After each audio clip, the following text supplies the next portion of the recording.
Rebecca says her mother, Jennifer, was loving, caring, and her best friend.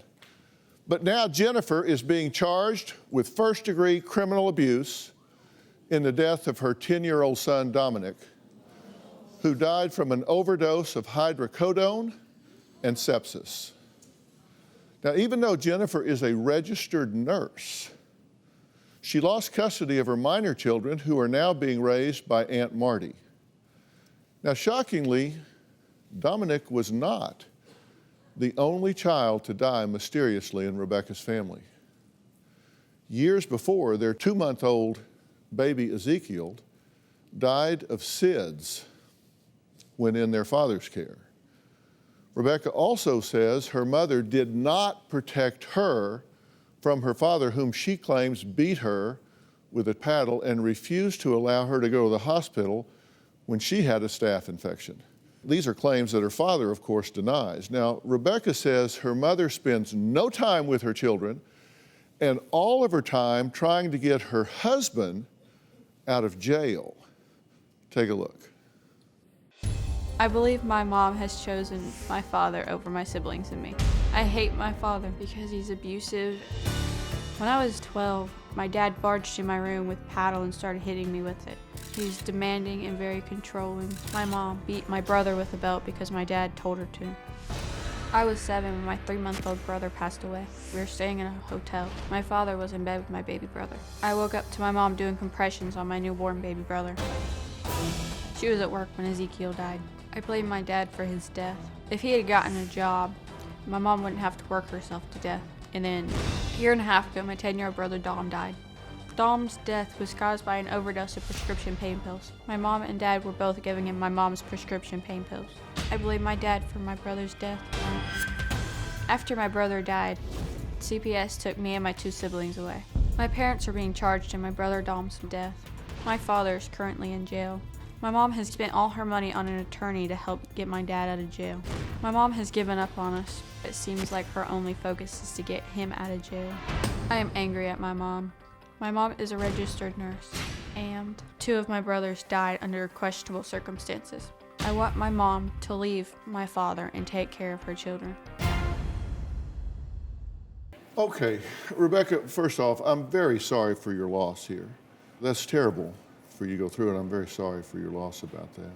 How long ago did your 10-year-old brother Dominic die? About a year and a half ago. And in your opinion, did he have to die? No. Why do you think he died? Because my dad wasn't paying attention to his sickness. He was only caring about himself. And he was sick in what way? He got like a staph infection, and he just was in so much pain, and my dad was only thinking about his own needs instead of my brother's. And your mother's a nurse, so obviously you would think that she would recognize if he was in need of care. Why did she not react to this? I think the reason she didn't notice how sick he was because she's working so much. And when she wasn't working, she was coming home and she was sleeping and then doing what my dad wanted her. Does he dominate her? Very much. Well, Aunt Marty took in 3 of her sister-in-law Jennifer's children after Child Protective Services removed them from the home following the death of her 10-year-old son, Dominic, who died under very suspicious circumstances, at least from an overdose. Marty says Jennifer has become a selfish, uncaring, thoughtless, neglectful mother who spends all of her time trying to get her husband, Joseph, out of jail. Marty, thank you for being here. We have Joseph on the phone. Joseph, are you there? Yes, I am. I'm rather shocked at what I'm hearing. Okay, what's shocking you the most? Well, I knew my sister was manipulative and vindictive and that she's had a vendetta against me for years, but I didn't realize she'd go to these lengths. Joseph, we're talking to you right now from jail, correct? Yes. Do you anticipate being charged for wrongdoing in his death? Oh, yes. The day that the wife went to court and they thought they were going to drop the lawsuit, she said, no, we need time to get another attorney. At 2 o'clock that afternoon, that was 9:30 in the morning. At 2 o'clock in the afternoon, she got a charge of child abuse, and at 3 o'clock they brought me in charge. They got a holder on me for that too. Okay, well, the medical examiner's report for your son says that there was acute hydrocodone intoxication and that there was multi-system healing and septic emboli and abscesses, uncertain source, and that there was involvement of the lungs, the myocardium, and the skin. So what they're saying is that there was an overdose of hydrocodone and that this child was septic. If someone's septic, their kidneys and their liver do not function properly, and it didn't break down the hydrocodone into hydromorphone like it was supposed to. So Joseph, how did he get so much hydrocodone in his system? I don't. The only thing I can say is that the research that we've done is that the liver and the kidneys did shut down. He hadn't had a hydrocodone in 6 hours by the time he woke up.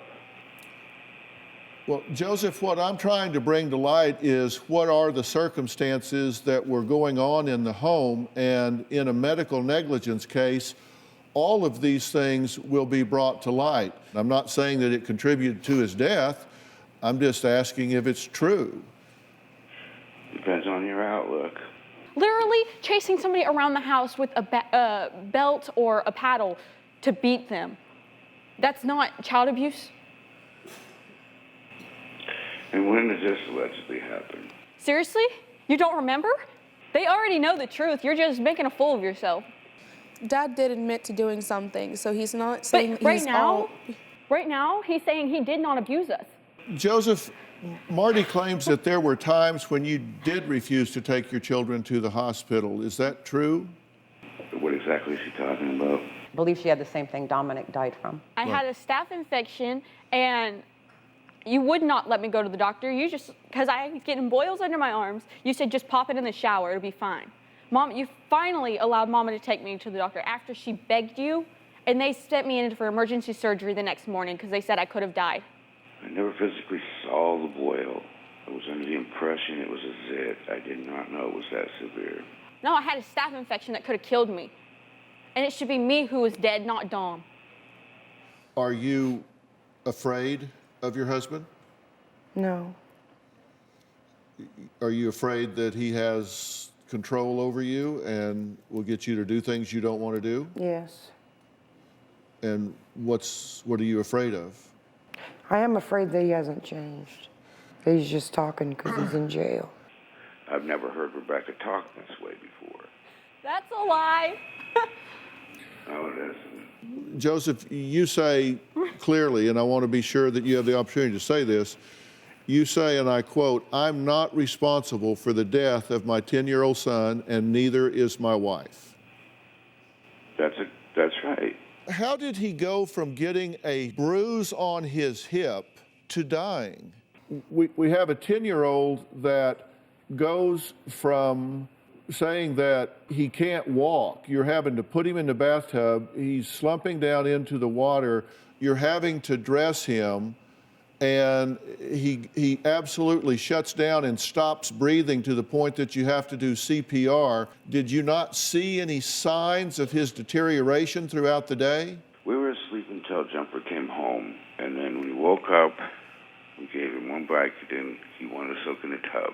He asked if he could take an Epsom salt bath. Okay, so we have a 10-year-old on medication making the decisions about what the treatment course should be. Is that what you're telling me?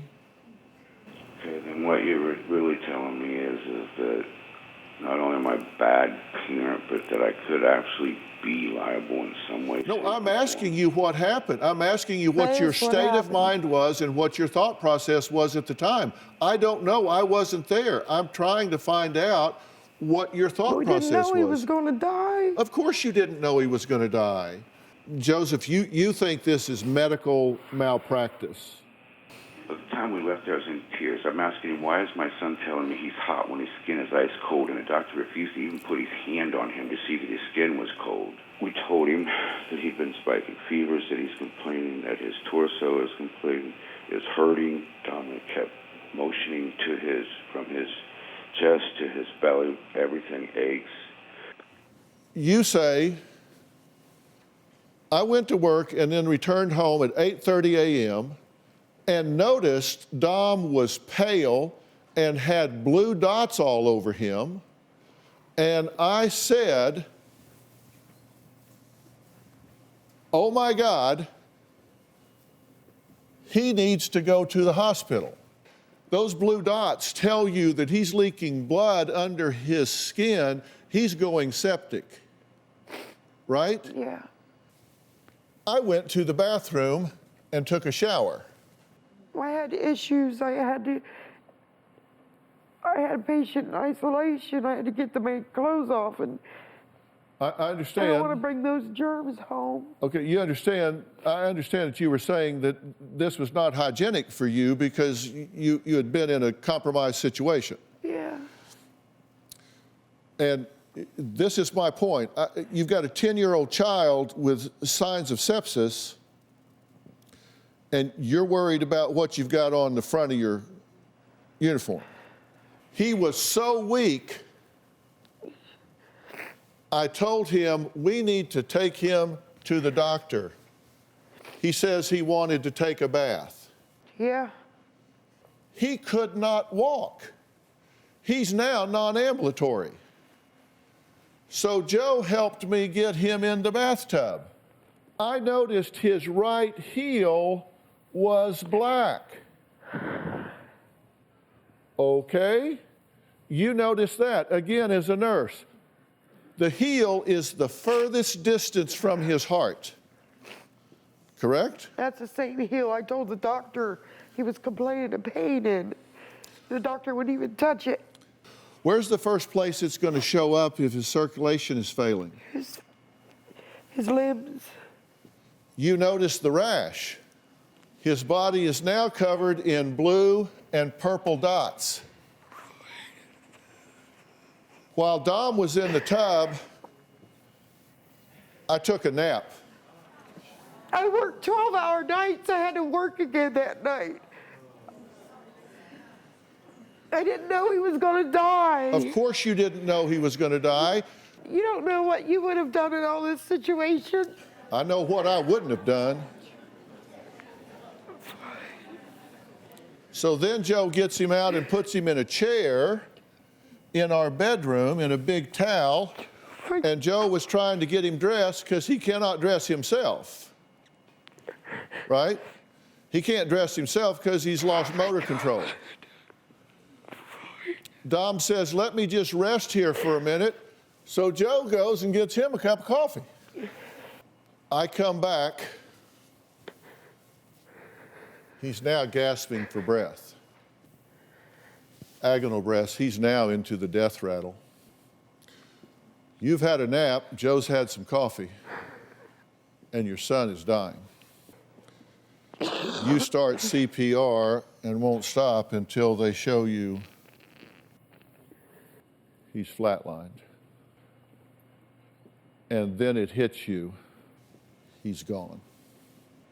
I can see it now. I wish I'd done everything different. You said, I shouldn't be a nurse, I shouldn't be a mother. I have a different version of that. You need to be a better nurse. You need to be a better mother. It starts by owning your history and owning your mistakes and recognizing that you are in a toxic relationship with a toxic partner that has taken control of you, has taken your self-esteem, has taken your self-worth, and has dominated you to the point that you are willing to stand by passively and watch your children be abused and even be coerced into abusing your own children. So that means you can't be in that relationship and trust yourself to make good judgments. Do you understand what I'm saying about that? Yes. Do you have a story or a question for me? Click the link in the description and tell me what in the world is going on.